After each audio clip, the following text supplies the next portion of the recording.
Welcome to Spotlight at Northern. I'm John Schaaf, Professor of Political Science at Northern State University. This is Ken Blanchard. He's also a political scientist here at NSU.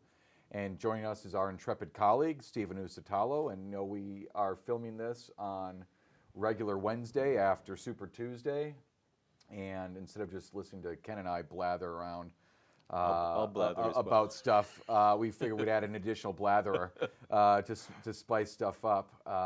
And when Ken and I talk, we tend to reinforce each other's prejudices. So we need our beloved revolutionary with us to discuss this stuff, and possibly we'll burn down the university. That's a joke. We had Super Tuesday last night. Lots of presidential primaries. There were 14 states voted. Contrary to popular expectations, I think, as of, say, even 48 or certainly 72 hours ago, Joe Biden cleaned up out of those 14 states. He won 10 states. Bernie Sanders, who a week ago was the presumptive favorite to win the nomination, only won 4, and all sorts of people are reassessing their lives these days. Some of them are dropping out of the race. What the heck happened, Professor Blanchard, political scientist extraordinaire? That is a very good question. I think that almost everybody was surprised by the magnitude of the victory. We have been discussing this recently, John and I and others, and one of the things that has been said is that if we had filmed this show even on Monday, we would have predicted a very different outcome. Certainly a week ago, we would have predicted probably a really big Super Tuesday for Bernie Sanders, and that's obviously not what happened. One of the things that annoys me about the way the pundits talk about this, I saw a headline that said somebody in the Biden campaign, how he engineered this great victory on Super Tuesday. Nobody engineered the great victory. It's not the party establishment that made this happen. It was the voters.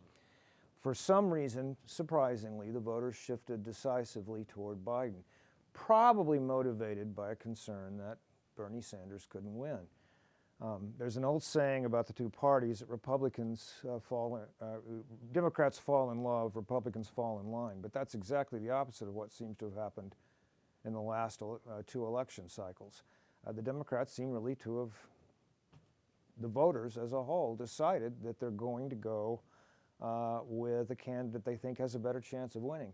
And it's not shocking when that happens in Alabama or Texas, but when it happens in Massachusetts, Maine, and Minnesota, where you would think there's nothing wrong with a Sanders campaign that 10 million vegans couldn't fix.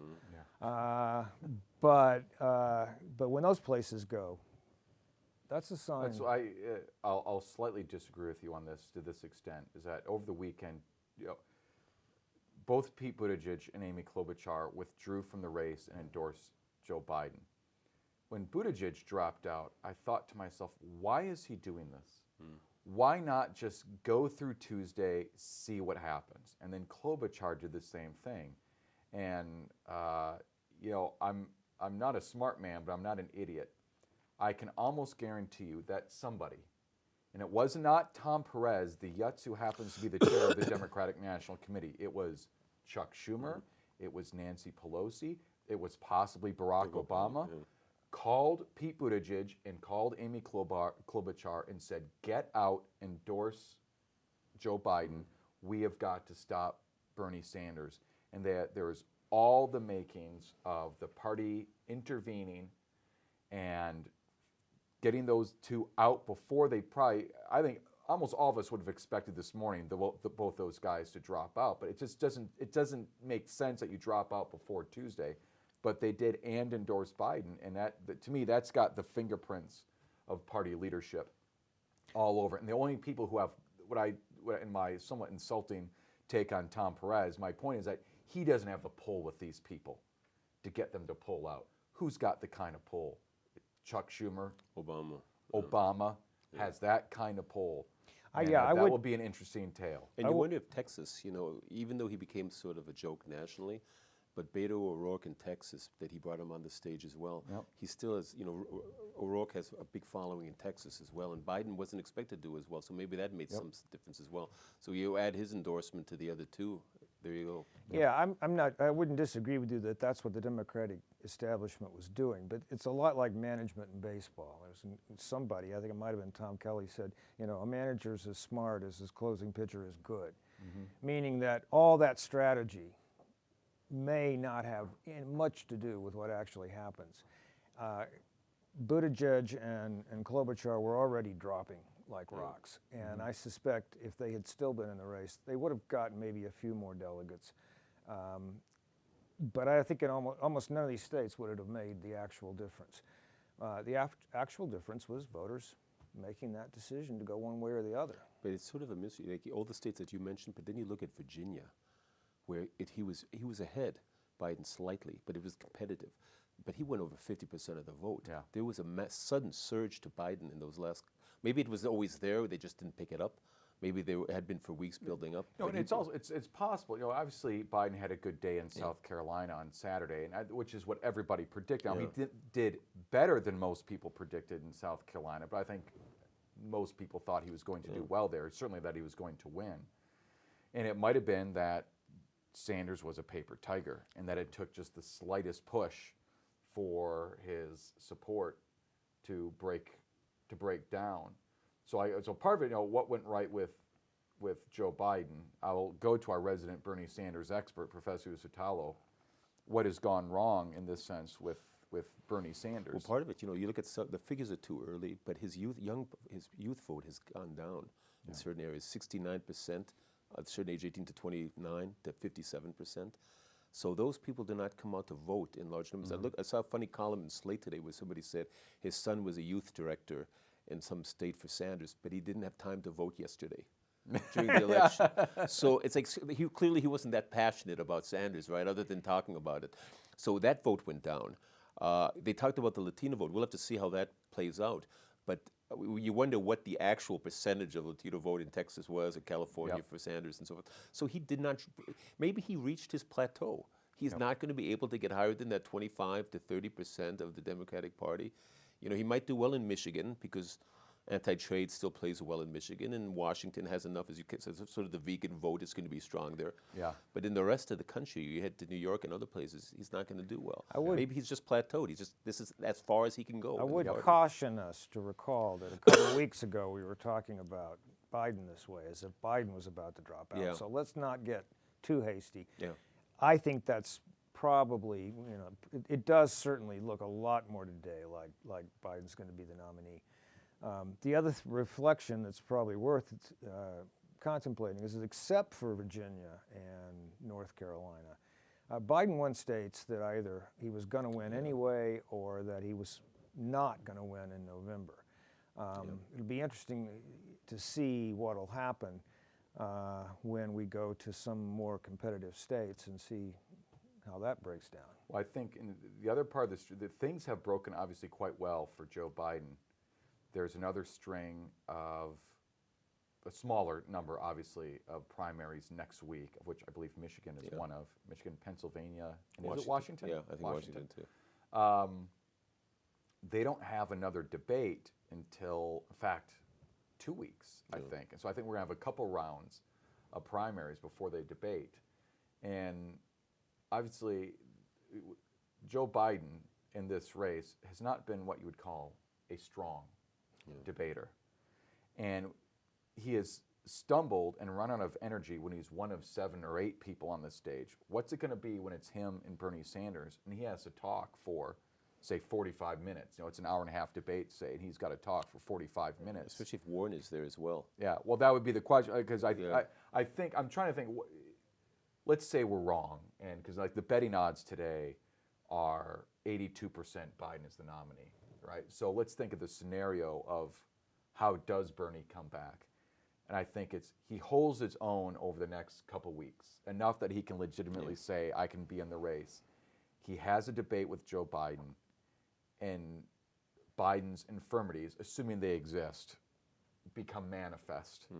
That this guy really isn't up to the job to run for president, and he can't stand there on the stage and articulate. Because even in these debates where they get like 20 or 30 seconds, he talks for about 15, 20 seconds, and then he just sort of mumbles on about Barack Obama Yeah. for the to finish up. He can't There's a very really good sustain. There's a very good a thought. reason why Sanders will be in it till the end is because at any moment Biden could self-destruct. He clearly has a tendency to say extremely dumb things. His invention of being arrested in South Africa with trying to see Nelson Mandela was such a stupid lie. And the question is, did he actually believe it when he said it? Did he actually convince himself that he'd been arrested? Now that's a history, I think, on Biden that goes all the way back. Is Biden just saying imaginary things that are easy to check? Doesn't it, it's sort of a mystery, though, about Biden is that on all these issues, so-called progressive Democrats, mass incarceration, well, he was one of the sponsors. He was the big mass incarceration in the 90s. Healthcare, he's never been a single-payer plan person. He's even a weak Obama plan person. The Iraq War, he supported the Iraq War. So I think Mr. Sanders is going to point these things yeah, out. so I'm wondering, how can, did he suddenly evolve on all these issues over the years? And Anita Hill. In the Me Too movement age, Biden has a lot of problems in that area as well. Yeah, that'll hurt him until he gets the nomination. How badly it will hurt him. The question is, obviously, what the remainder of this season is going to do to his prospects in the fall. And that has at least something to do with Elizabeth Warren, who the latest I heard before we walked in here is that her campaign is reassessing its path forward, which probably means she's going to drop out. The question I've been doing the same thing recently. Yeah, I've been reassessing my path forward. yeah, I've been reassessing my path backwards, right? But so far it hasn't worked. That's what Biden does, by yeah, the way. He I mean- assesses his path backward. Of all the candidates in the race, I mean, it's easy to think that Klobuchar might be angling for a vice presidential position. It's easy to even Buttigieg might have hopes in that direction. Warren has clearly alienated everybody in her own party, and she comes in third in her own state. It doesn't seem like there's any future for her outside of that Senate seat. So why should she stay in? It could be pathological, but if she does stay in, she will probably keep attacking both candidates, and that can't be good that can only be good for Donald Trump. Yeah, I wonder if I can be conspiratorial. Maybe this cabal I've imagined that called Pete Buttigieg and Amy Klobuchar are encouraging her to stay in because who do you think she takes more votes from? Yeah. Right. She clearly takes more votes from Bernie Sanders than she does Probably Joe Biden. probably would have won. Well, he would have won Massachusetts if she had been drawn out. Right, but Minnesota, he was probably if Warren were part of the conspiracy, then she would solely attack Bernie, or at least she would be very light on Biden. And it doesn't seem like she's doing. It looks like she's attacking both of them. Yeah. Pretty relentlessly. Do you think she was successful in sort of undermining? Like a lot of the buzz after her debate was that she was the one who did the most damage to Bloomberg. Yeah. So I think that was useful in that sense. Again, I don't think that it mattered much. In a kamikaze sort of way. Yeah. The kamikazes can be useful. Yeah, exactly. It does damage, but you die in the process. Yes. Yeah, I think. Yeah. Again, I never saw any sign that Bloomberg really had any strength. What he had was a ton of advertising. One thing that this election has suggested is that this belief we have that you can buy elections is nonsense. He spent $500 million and won American Samoa. Yeah. I mean. Yeah, well, I think Bloomberg's thought had to be that in what seemed to be a very competitive race amongst, say, 3 or 4 candidates, nobody was going to get a majority, and he was going to try to play something out at the convention. To me, that's the only thing he could have been thinking. I mean, what's your strategy to actually succeed? So it's got to be sow discord and then pull something out of the hat at the convention that on a second, third, fourth ballot, he becomes the consensus candidate as all these rival camps do battle against each other. Well, I guess the next question is that thinking about the general election, how much does this infighting amongst the Democrats affect the general election? Now, can a Bernie Sanders actually beat Donald Trump? Can a Joe Biden, who now seems to have the leg up on the nomination, can they actually beat Donald Trump, which is obviously the big, I don't know. You know, the bigger task? Well, you answered. Let me ask. I've heard so much buzz the last few days about the African American vote. There are 11% of the electorate is potentially African American. Small, 50% of them actually vote in the election, maybe less. So we're talking about an insignificant. Oh, I think it's probably more than that. Is it more than that? But anyway, it's insignificant in terms of a national. If they lose the white working class vote, they're going to lose, and it doesn't matter if they get 99% of the black vote. It's not going to. And the states that we're talking about is, that's a Hillary Clinton. Hillary Clinton won Mississippi in the primary. She beat Bernie in all those southern states that were irrelevant in the election. Texas, they're not going to win Texas. Yeah, it's in the not fall. going to matter in Minnesota. So Mississippi. that African American vote is irrelevant. Well, Michigan, It's only Pennsylvania. Yeah. it but might matter. It might really matter in North Carolina. It might really matter in Florida, Virginia. maybe Florida. Less not likely Florida. Florida. Not for. Well, I mean, And the Democrats going to win Virginia. I don't think that's really an issue. Yeah. Trump won't win Virginia. yeah. You have a kind of confidence about these things that I find. I'll bet you a attractive. mythical steak dinner Okay. that Donald Trump does not win. Okay, the state of Virginia. you're probably right, but I'm just saying. But don't that you think these are, the Democrats have built this house where we need to appeal to African American voters who are essentially conservative in many cases? Despite the emphasis on Black Lives Matters, they're not warming to some of the social issues. One thing I think you're misreading the role of the black vote in the Democratic Party. For one thing, the black vote actually punches, you might say, above its weight class because there is a tradition in the black community for obvious reasons, of getting registered and voting. Yeah. And so blacks actually make up a larger percentage of the electorate than Latinos do, even though Latinos now make a higher percentage of the population than the African American vote, because Latinos don't have that tradition of go to the church, everyone get registered, everyone get vote. Everyone go vote. That comes from the civil rights movement, and the African American vote is like every minority vote. It is important in certain strategic places, and so I mentioned 2 states. There is a large black population in Philadelphia. Yeah. There is a large black population in the Detroit area, and so one of the explanations of Hillary Clinton's defeat in Michigan last time is the black vote did not come out for her. And as one of the criticisms of her campaign is that they didn't pay attention to Detroit and get those people out to vote.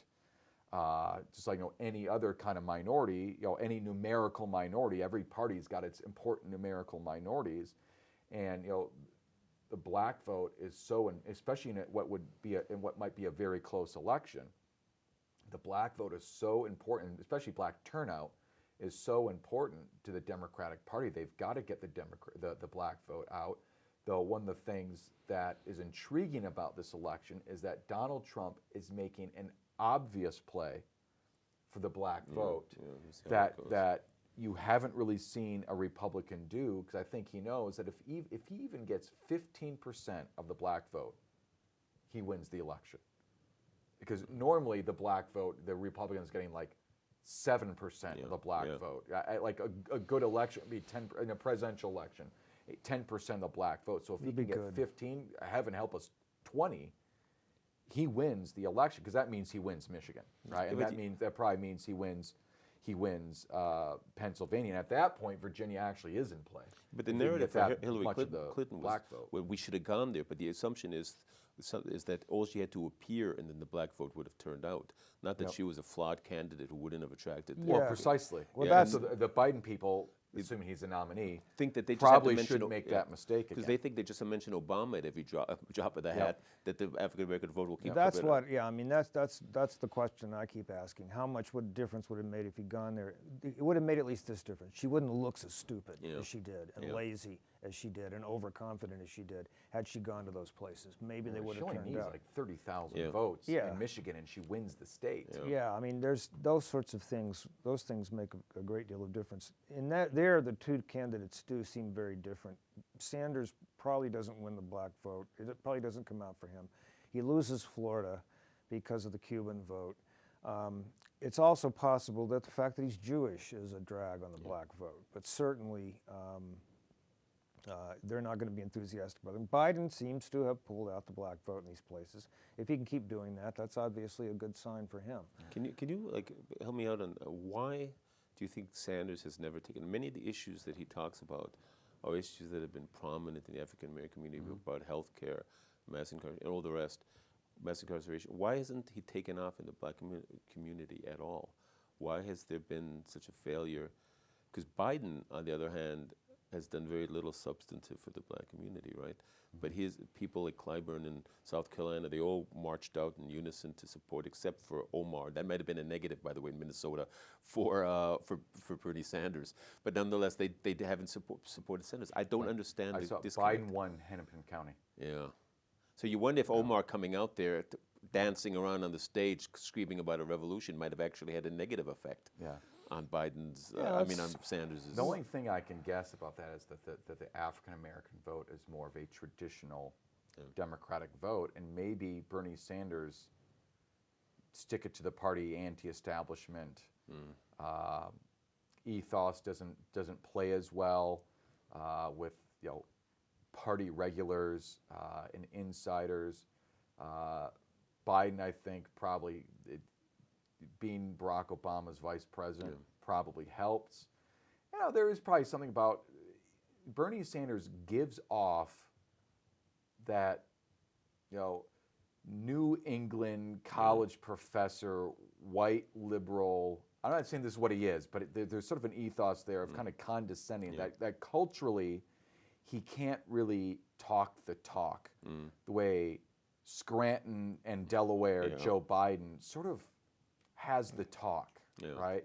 He can kind of talk in that folksy narrative way that says I'm a regular guy, as opposed to Bernie, who like he completely gives off. He's Elizabeth Warren is the Ivy League professor, literally, but he gives off I'm an Ivy League professor, totally socially alienated, and I'll think of it religiously. His what we all assume is his atheism it kills him in the black community. I suspect, though, the Barack Obama connection is what makes Biden strong. I still think that the fact that he's Jewish, that Sanders is Jewish, might have some effect, because there is some anti-Semitism in that population. Those two things together are probably sufficient to explain why Biden does so much better among that community. But it does look like Sanders is going to have a lot more trouble. He does seem to be doing worse than he did in 2016. He seems to almost have a ceiling of around 35%, and that doesn't bode well for the future. Well, I was trying to get us on the subject of the general election. Is Stephen, you were saying that there are all these issues that Biden is bad on from certain point of view of Democratic voters, whether it's criminal justice reform, Iraq, single payer, trade agreements, right? The things that Democratic voters these days seem to care about. And I think if you're a Bernie supporter, it does appear that the party establishment, for the second time in a row, put its thumb on the scale to kind of stick it to Bernie Sanders and get the establishment candidate kind of pull their dead carcass across the finish line and screw over Bernie Sanders. Do Sanders voters come out and vote I don't know.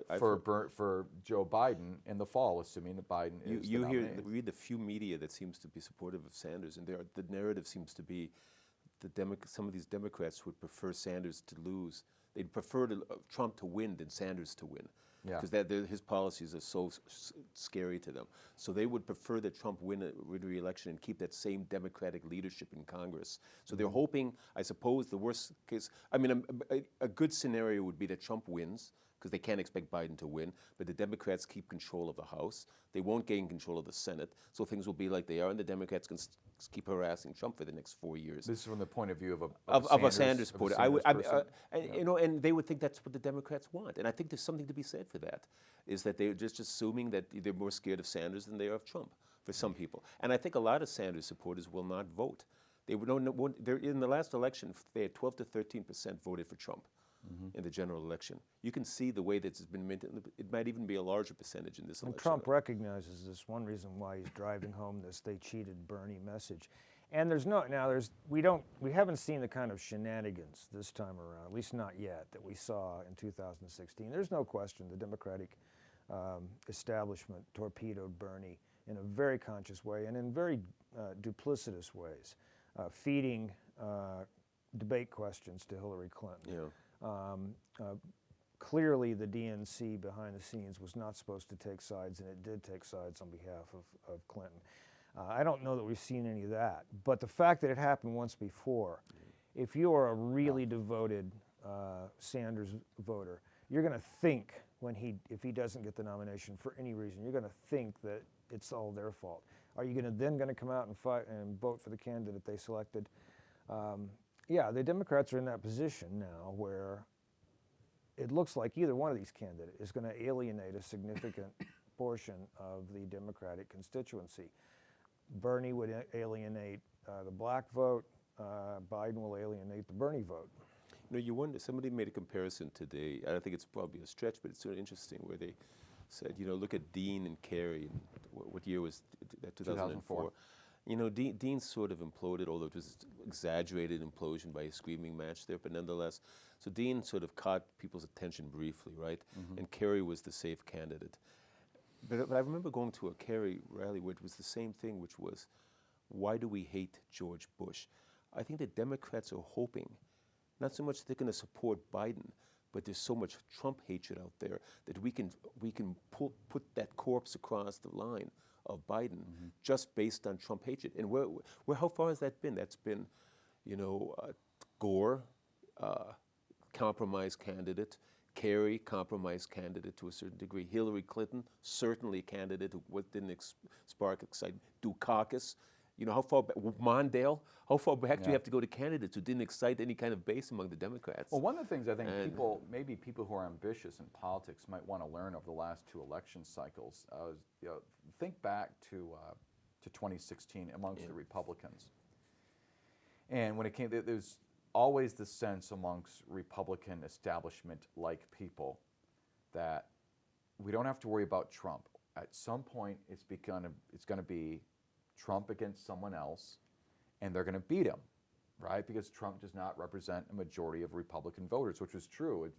In the Republican primaries of 2016, a majority of Republican voters voted for someone other than Donald Trump.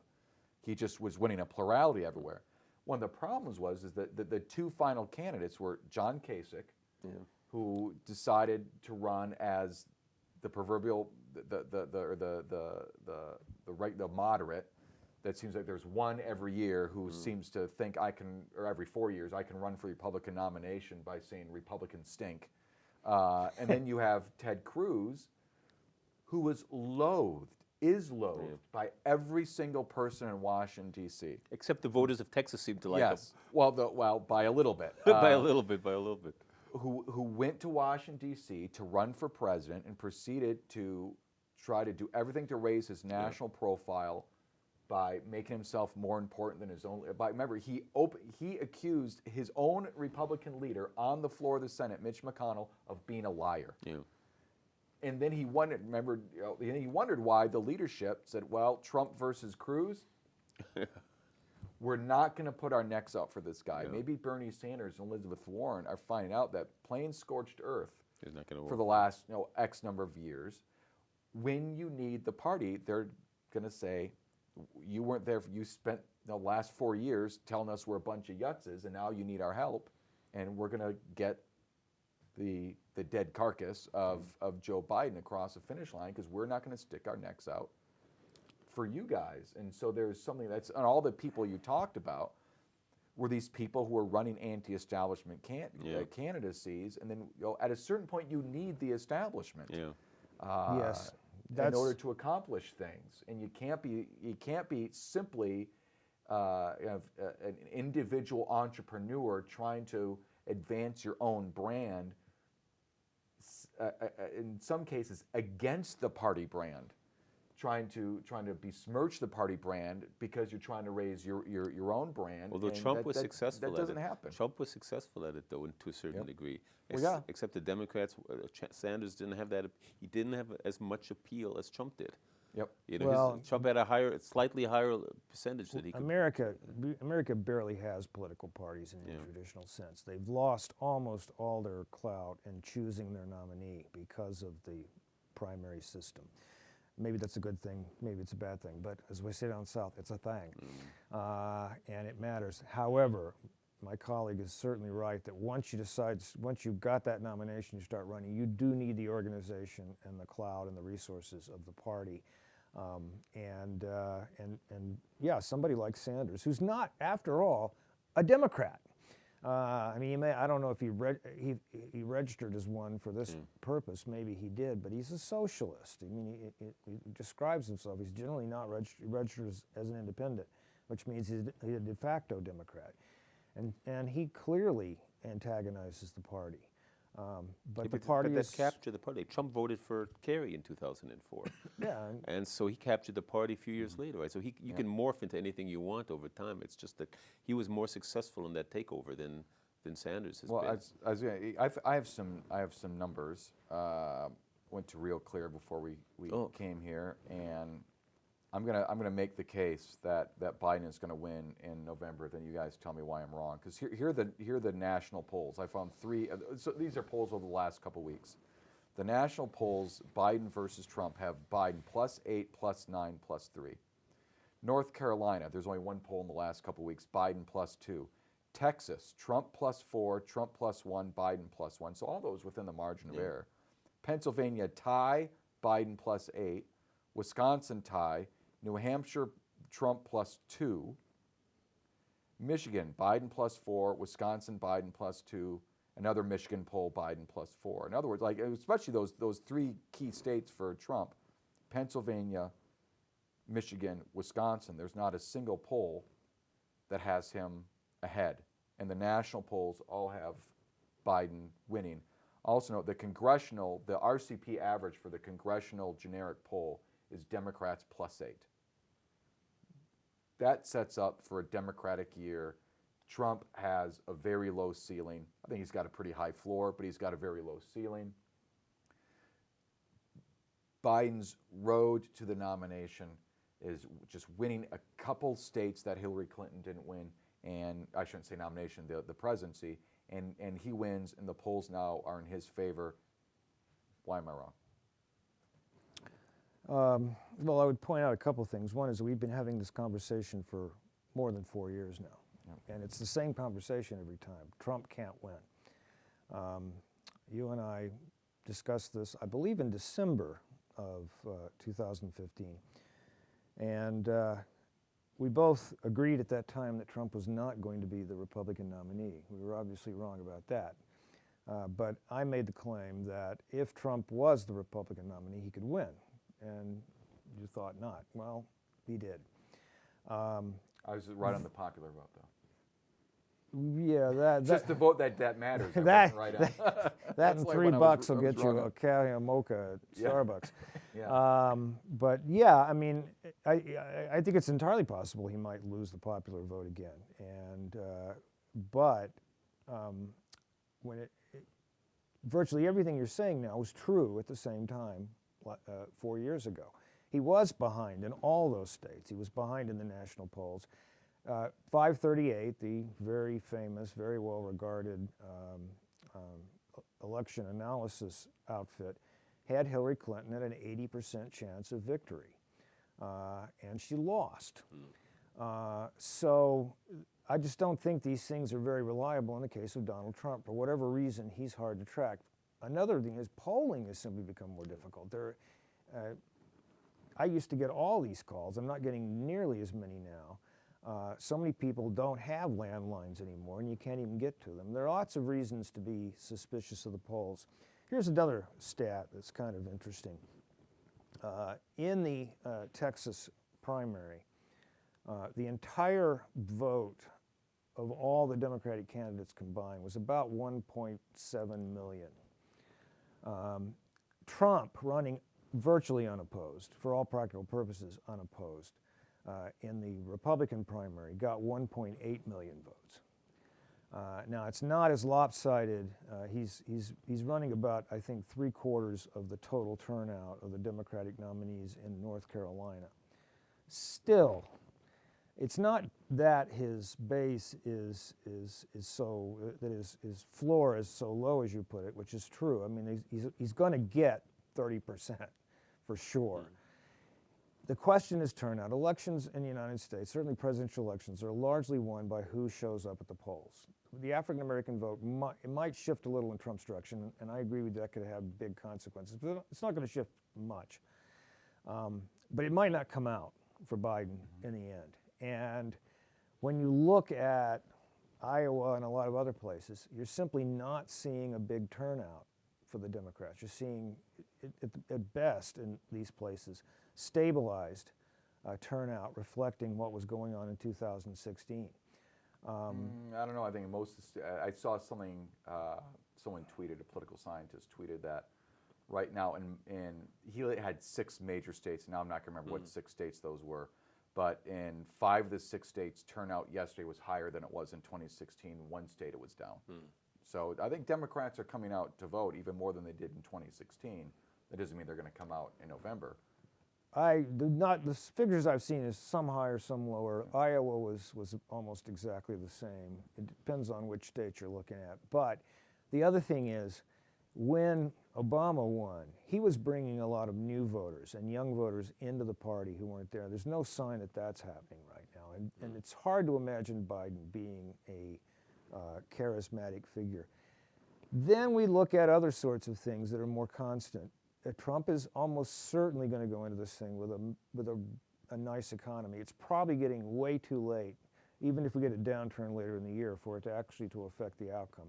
People feel better now than they felt in a long time. You know, the part of the polling, you know, Biden's has such a surge of you know, his name's been everywhere. You would expect the polls to bounce up a little bit, just because sheer newsworthy, being on the news is going to increase his poll numbers to a certain degree, right? Then the polls themselves. But then you think to yourself, John, we're looking at several months in advance. What possible reason would you get for a majority of Americans to vote against Trump? The economy is thriving, better than it's been in decades. I don't care about Sanders' arguments about income inequalities. Most Americans seem to feel that it's doing well. He's had an unparalleled array of what can be spun as foreign policy successes. Encroachments outreach with North Korea, which may or may not play anything. Middle East policy to a certain degree, which he's downplayed. Iran to a certain degree, killing their leader but having no blowback on these types of things. Ripping up trade agreements that were clearly disadvantageous to most Americans. So these are one success after another, plus economic successes. Where are we? And the Supreme Court.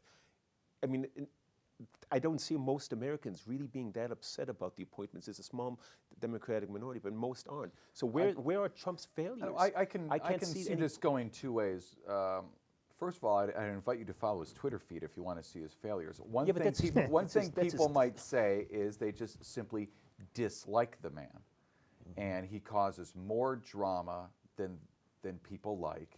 He is a personally offensive person, and they want to get him.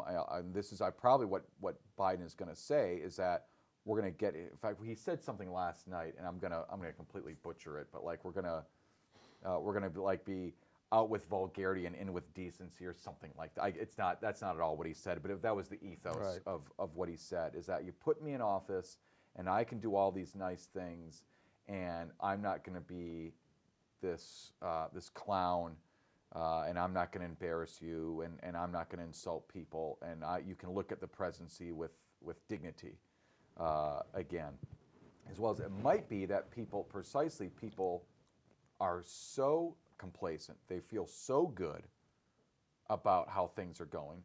And the whole point of Joe Biden running in for the Democratic nomination has been he's the non-scary Democrat, whereas people like Warren and Sanders are the scary Democrats because they're gonna tax you to kingdom come.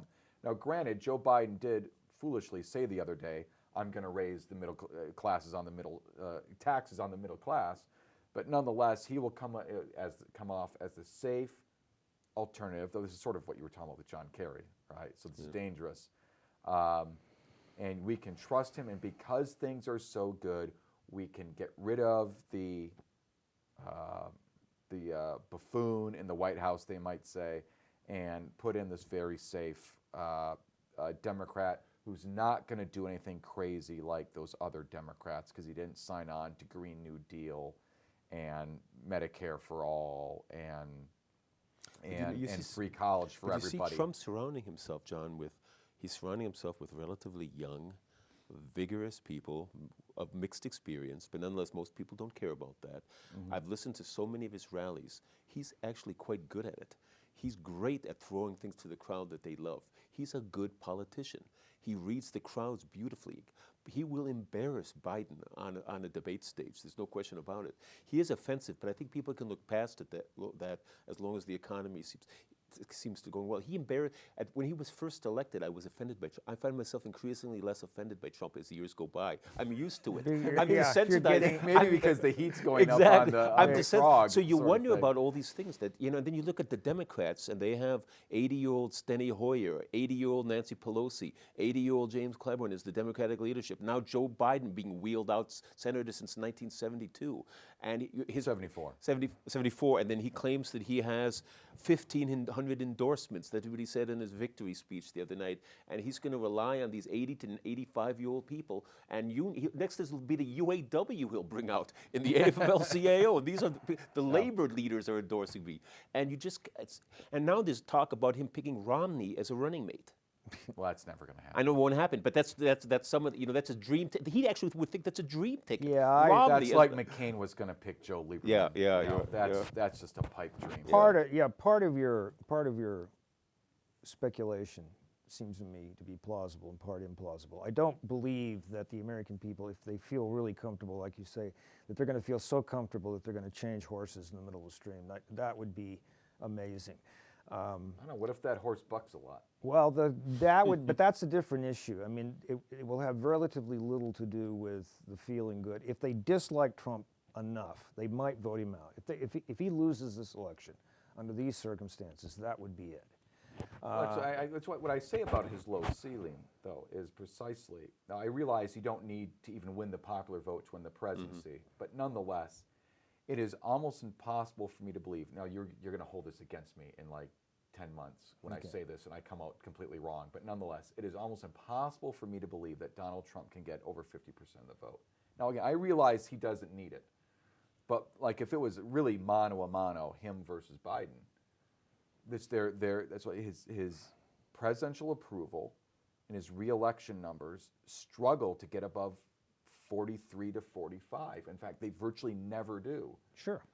At his very most popular, he gets into the upper 40s. And then, well, even a couple weeks ago, here's the problem with Trump.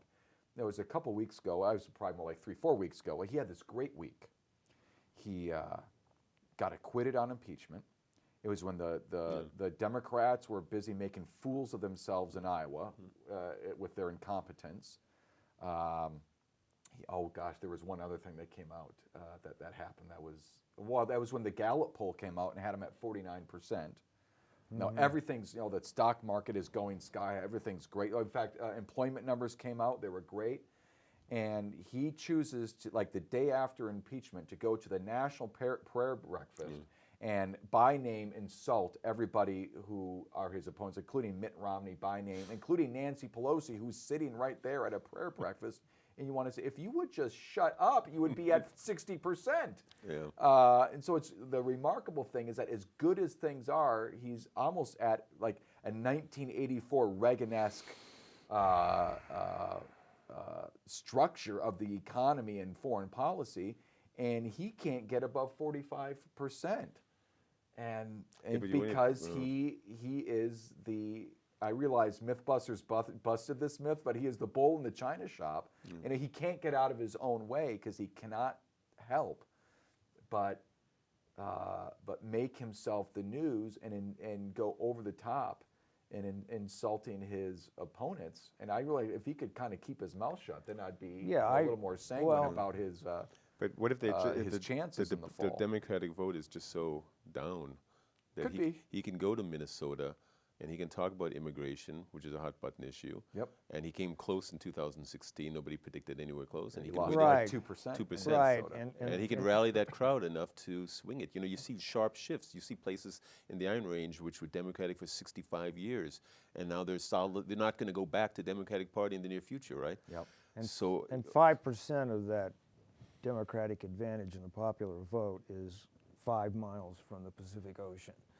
And everything I else, understand. yeah, That's everything what else I mean. is The popular vote, in some sense, doesn't matter. right. And that's I mean, if Biden wins by 8%, he wins the Electoral College too. But if it wins by 2 or 3%, like Clinton, yeah, I think Trump that's- has an think easy that's- way to once again win. Yeah. Do you without- think Biden's been examined enough in the sense that I know we've talked about his gaffes, but since we've used the issue of scandals so much in 4 years, there's a lot of potential scandals in the Biden family. Well, I think they could be here's- dredged up if in the next 6 months. I think the counter argument that you guys haven't used against me, although I'm sure you would, because I know you know this, is that sure the numbers look bad right now for Trump, but he has not yet begun to fight. Yeah.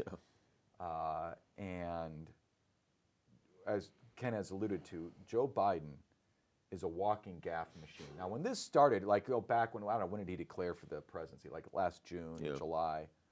You know, I have this theory, which I've been heavily influenced by many years ago, reading Frank Bruni's account of covering George Bush in the 2000 campaign. And one of the things Bruni says in his book about that campaign is Bush's malprops became news because the journalists were bored. Yeah. And it became something to write about when they've heard the same speech for the 500th time. Oh, he mispronounced a word. Let's write that story. And I thought, well, okay, this is what they're doing to Biden.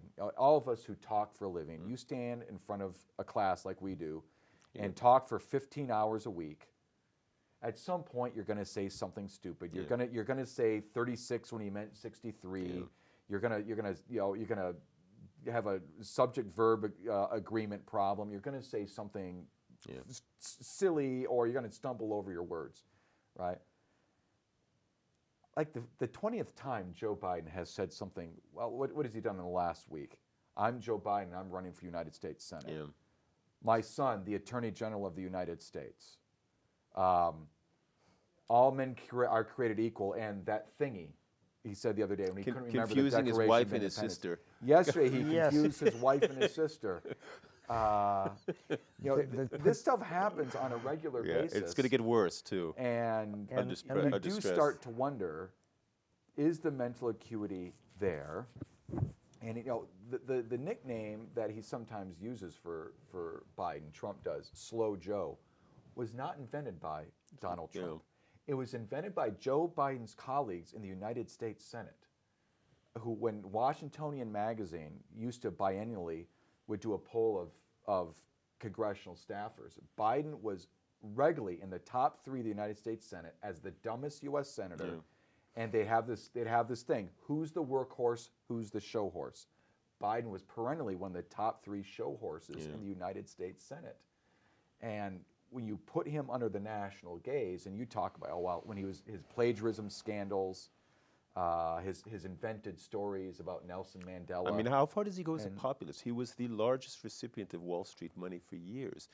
You know, the credit card companies where his son went to work for in Delaware, where he was sponsoring legislation supporting the companies, like MSNBA, whatever, it's bought by Bank of America a few years back. I mean, that kind of stuff is hard to really bury. You know, Trump will not bury it, obviously, right? Well, it's certainly Hunter's going to be famous once again, he's and gonna not be- for his artwork. Yeah, this exactly, time. exactly. It's certainly the case that that there are lots of landmines in Biden's field, and if you're a Republican strategist, you're going to be keeping a close eye out on those. And I have no doubt that at least small ones will appear, whether a fatal one will appear.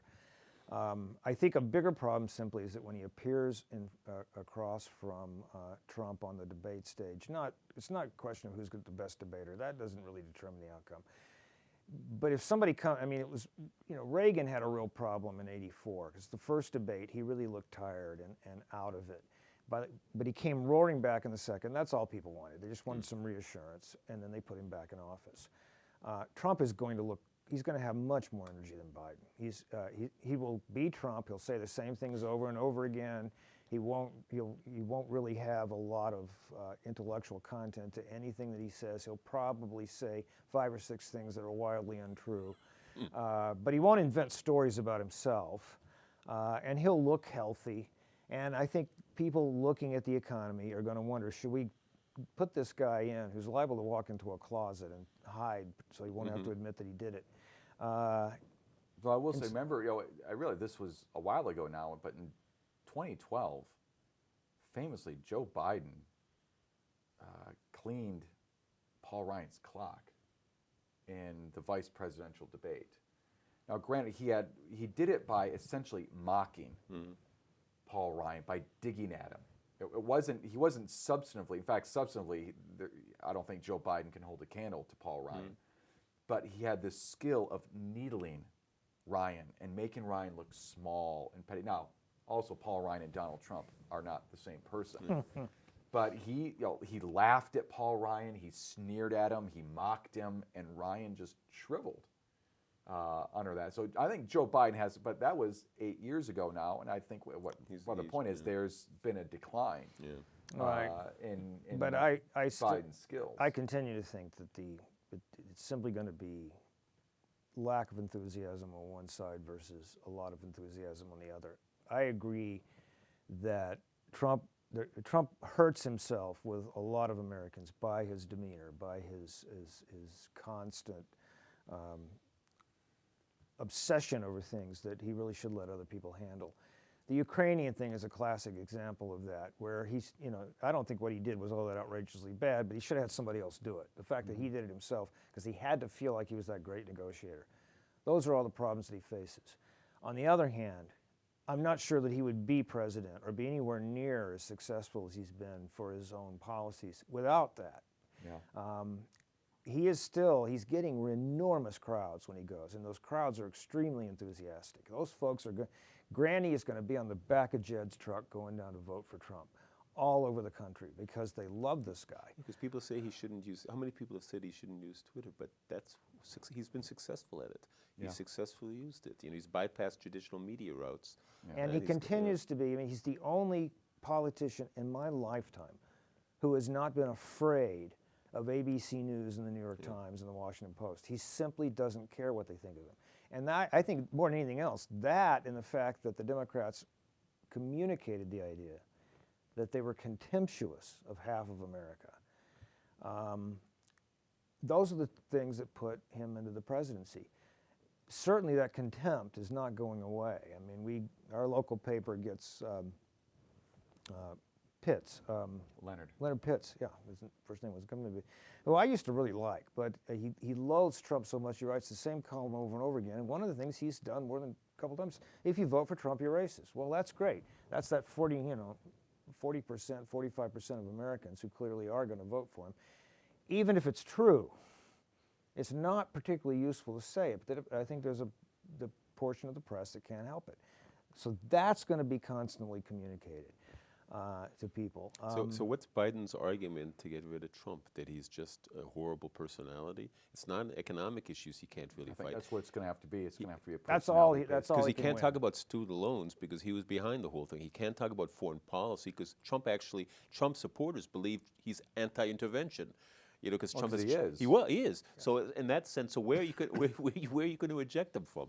On what issue? I'll say this for Donald Trump: I'm going through my head. I think he's the first president of my lifetime who has not gotten the United States in any kind of foreign In fact, he military seems to be adventure. about to end one. Yeah. Whether that's Trump can accomplish certain miracles. He's turned the Democrats into the party of interventionist foreign policy because now they're all just shocked that he's pulling out of Afghanistan.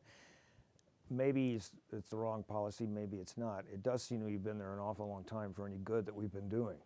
I think Trump, though, in 2016, there was just the narrative on Trump was such that he's never going to be able to convince the people who hate him that he's done any. The people who out in the obviously streets stopped trying. Yeah, if he ever did try, the people he out stopped. in the streets in November, they were going to not accept him as a legitimate president. I don't see how he could have, any outreach would have been able to change their views. No, they would have picked an issue, abortion or gender or anything that they would have, but it would have been one way to hammer Trump. And the economy, you can make an argument on the economy because people talk about wage issues, all kinds of other issues that they'll pull up. There's no way to reach out to people who will not accept that Trump has been evil incarnate for the last 4 years. Yeah, I think that's true, and I don't think there's any way he would have lost more in enthusiasm on his side than he would have gained by any kind of people. People are not going to come over to Trump. Do you think that Sanders would have done better? I'm going back in time, but I'll also bring to out Sanders would have done better against Trump in 2016 than Hillary. Do you think he would have been able to? It's hard to say. Yeah. I don't know. Because that was the big what if of 2016. How about in 2020 up in Biden? Do you think if you're going to pick candidates, you have to pick your poison between these two? Who would you, if you wanted? Who would do better against Trump? Yeah. Is that what you're asking? Yeah. Sanders or Biden? Yeah. Oh, I think Biden this year, just because we're talking about some baggage with Joe Biden. Bernie Sanders has like 5 dump trucks full. Yeah, but he has he's policy got his baggage. Own, he's got his own Samsonite company. But he has policy. Full of He has baggage. policy baggage.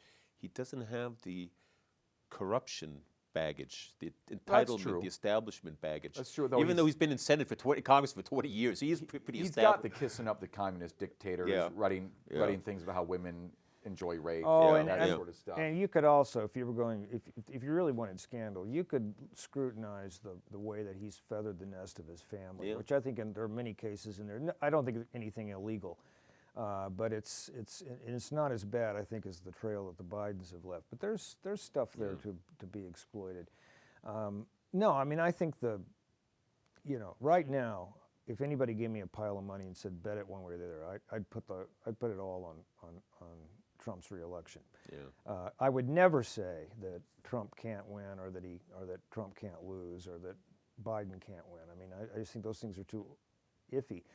We had mentioned possibly touching on the coronavirus, which is the other big story Although, right now. And we don't touch it too much. Because, yeah, exactly. Well, wash your hands afterwards and don't touch your face. Yeah. This is the reason that I think it's germane to bring up here is that if the coronavirus suddenly mutates into a really serious threat,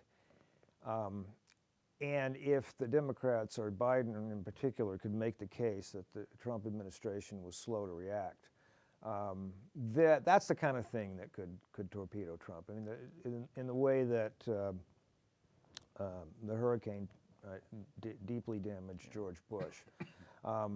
Trump's advantage is, though, he's probably the kind of, he's actually been reacting fairly quickly, too quickly to the tape. There was a Mayo Clinic physician the other day who gave a pretty good NPR report on, and a vaccine generally takes 6 to 8 years to develop, right? Yep. Trump's demanding it in 6 months to 3 months. So at least rhetorically, Trump has been out front on every part of this virus issue, stopping air traffic, talking about closing borders, creating vaccines, throwing Pence behind this whole thing. So at least it looks like he's trying to address it rather quickly, right? Well, time will tell. Well, but that's the problem there is, if you look at Hurricane Katrina, the truth of the matter is the Bush administration responded very quickly and very well. There was more aid delivered to more people quicker after that hurricane than any natural disaster in the past. They had a military ship offshore while the hurricane was still winding down, with supplies on it, fresh water, all those sorts of things. Almost all the really terrible things that happened were happening at a much lower level of government, like the city government itself. That didn't stop the press from successfully packaging this as a great direct disasters. Old Chicago people tell me that the reason Jane Byrne got elected mayor of Chicago is she used one snowstorm to undermine Michael Balandic, who was so one bad snowstorm kills his mayoralty. The streets were apparently plowed. If the press frames it that way, the most famous example of this is the Tet Offensive in the Vietnam War, which was a terrible defeat. And the press completely for the played Vietnamese. it. For the Vietnamese, it sure was. Yeah. For the North Vietnamese, and the press played it as a terrible defeat for the United States, and it worked. It is potentially, because they are making this. Ken, what you earlier you said you do not believe this is a crisis, It's no, I not yet don't. a crisis, The but we all coronavirus. believe it's a crisis, right? We all somehow believe it's a crisis. That's the danger, I think, for Trump. is Yeah, that- but it would take something more, I think, than anything that's happening right now. Yeah. But an outbreak in the right place, a lot of people who start dying, and the very real possibility that the virus could mutate.